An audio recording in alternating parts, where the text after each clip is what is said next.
The relationship between the US and Iran hasn't always sounded like this. An axis of evil. Unprecedented crippling sanctions on Iran. Iran has been a very dangerous player. They're a nation of terror. انشاءالله به توفیق الهی دشمن رو به زانو در خواهیم آورد. The US and Iran may not have agreed on much for decades, but they used to be allies. Iran, because of the great leadership of the Shah, is an island of stability in one of the more troubled areas of the world. So how did the relationship between the two become so strained? And how does that link to what's happening in Iran today?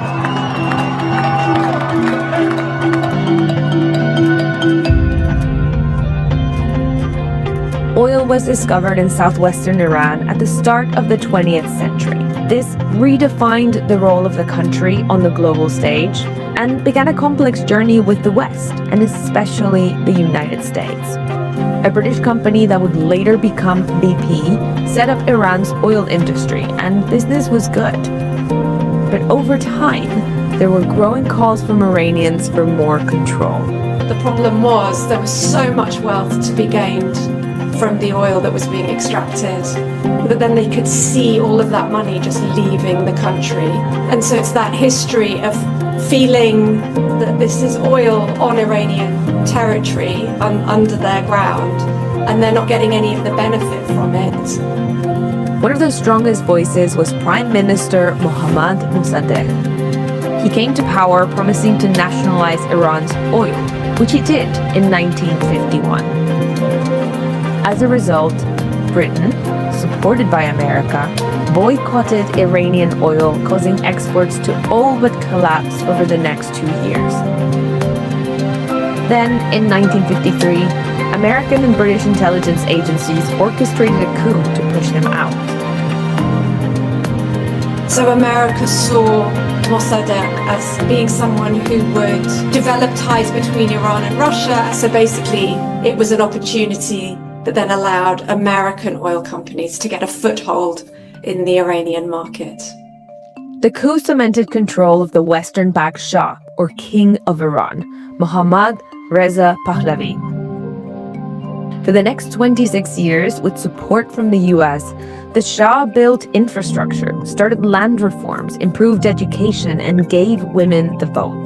These very fast-paced social changes that are happening alongside this influx of enormous amounts of oil wealth into the country. And we see very fast transformations within society. The reforms boosted the economy, but not everyone benefited equally. And some religious leaders felt they were a threat to Islamic values. Then, the Shah increased political control over society.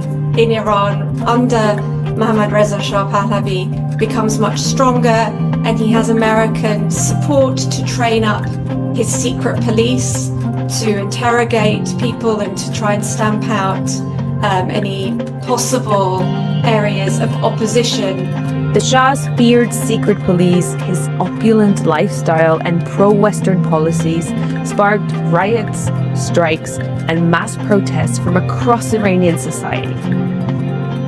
And all this led to the Iranian Revolution in 1979, which changed the country completely. The religious leader Ayatollah Ruhollah Khomeini returned from exile and established an Islamic republic. This transformed not only Iran, but how it saw the world.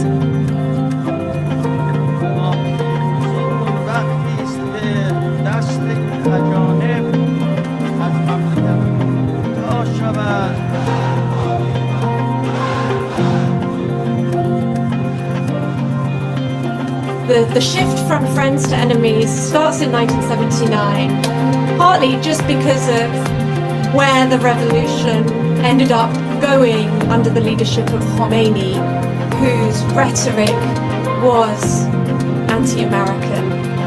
In November 1979, a group of students who said they were angry about America's treatment of Iran stormed the US embassy in Tehran and held dozens of Americans hostage inside for more than a year.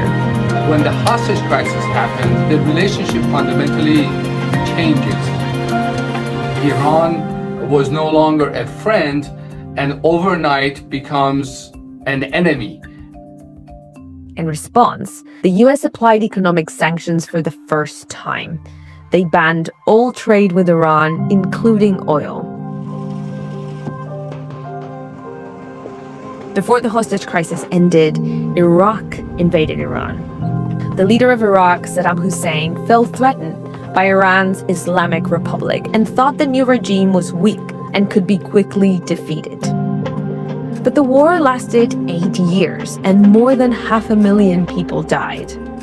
Though officially neutral, the US secretly backed Iraq, providing financial aid, weapons, and intelligence. Towards the end of this war, on July 3, 1988, the US shot down an Iranian civilian plane that it says it mistook for a fighter jet and killed 290 people. Over time, in Iran, rhetoric against the US and its greatest ally in the region, Israel, strengthened. Iran has denied Israel's right to exist since the 1979 revolution.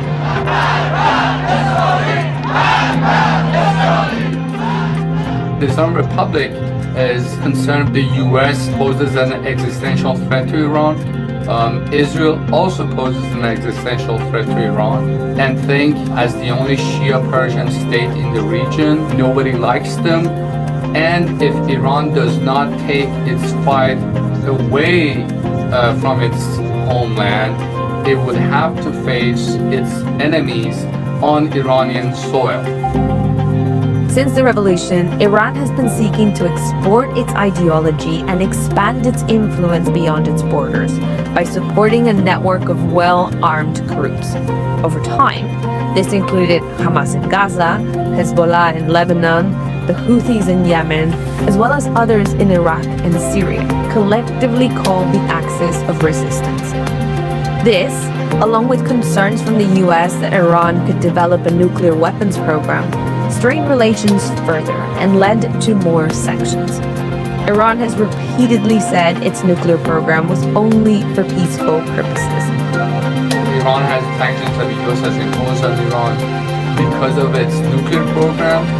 There are sanctions because of its regional activities, what the US calls terrorist activities in the Middle East. And there are also sanctions on the Islamic Republic because of the violations on human rights. There were attempts at reconciliation, but a breakthrough didn't come until 2015, when after more than a decade of negotiations, Iran signed an agreement to limit its nuclear program. In exchange, the US and others stopped crippling economic sanctions, allowing Iran to once again sell its oil internationally. This fell apart during President Trump's first presidency. He took the US out of that agreement and reimposed sanctions. At the heart of the Iran deal was a giant fiction that a murderous regime desired only a peaceful nuclear energy program. Tensions escalated under President Trump's maximum pressure campaign. Iran's economy, already weakened by decades of sanctions and mismanagement, worsened. In 2019, the US accused Iran of attacking oil tankers and its drones in the region. Then, in 2020, Iran's top military commander, General Qasem Soleimani, was killed by a US drone strike in Iraq. President Trump said Soleimani was behind attacks on Americans in the region. On October 7, 2023, Hamas launched an attack on Israel, which sparked more than 2 years of war in Gaza. Iran denied being involved, but publicly supported the actions of Hamas. Israel responded with sustained attacks in Gaza against Hamas, as well as other Iranian allies and proxies in the region. In June 2025, the UN's nuclear watchdog said Iran had breached its nuclear obligations under the Non-Proliferation Treaty. Iran has always said that they have never looked to develop a nuclear weapon. Israel launched a series of strikes on Iran, resulting in a 12-day war between the two countries. And this culminated in direct US involvement, including airstrikes on Iranian nuclear facilities. Our objective was the destruction of Iran's nuclear enrichment capacity and a stop to the nuclear threat. Since the Iranian Revolution, the US and Iran were fighting each other in different arenas, diplomatic, economic, political, espionage, cyber. The only thing that had not happened was the use of military force. But he broke that taboo. In September 2025, the UN reimposed a host of sanctions that had been lifted in 2015 because of increased Iranian nuclear activity. The economy went from bad to worse. Food price inflation increased by 70%, and then mostly due to sanctions, Iran's currency plummeted. This meant all imported products like cooking oil, wheat, and medicine became more expensive almost overnight. Shopkeepers and merchants in Tehran started protesting in response to these soaring prices at the end of December. Demonstrations grew quickly in size and spread across the country. There have been wide calls for political change, with crowds chanting slogans against Supreme Leader Khamenei. Some have called for the return of the exiled son of the former Shah, Reza Pahlavi.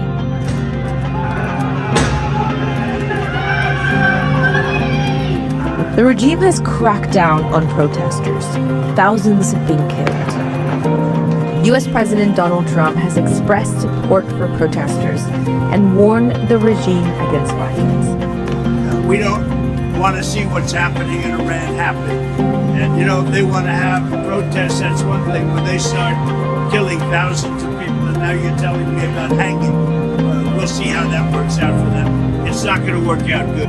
Ayatollah Ali Khamenei has blamed President Trump for the protests and deaths. ما رئیس جمهور آمریکا رو مجرم میدانیم، هم به خاطر تلفات، هم به خاطر خسارات، هم به خاطر تهمتی که به ملت ایران زد. Some in Iran's opposition, including the exiled son of the former Shah, have welcomed President Trump's support. I believe that President Trump is a man of his word, and ultimately he will stand with the Iranian people as he has said. But there's also unease. So you do have some Iranians who can easily see, okay, so the enemy of my enemy is then my friend. So if Trump is the enemy of Khamenei, Trump could be helpful. But that's not all Iranians, and it just becomes very complicated when you don't want to straightforwardly welcome more American intervention. And there are wider worries about the impact of any escalation. Regional countries are concerned about Iran's actions once Iran gets cornered. This is why you're seeing the Arab countries of the Persian Gulf lobbying against the US striking Iran, because they know that they will be caught in the crossfire of the United States and Iran.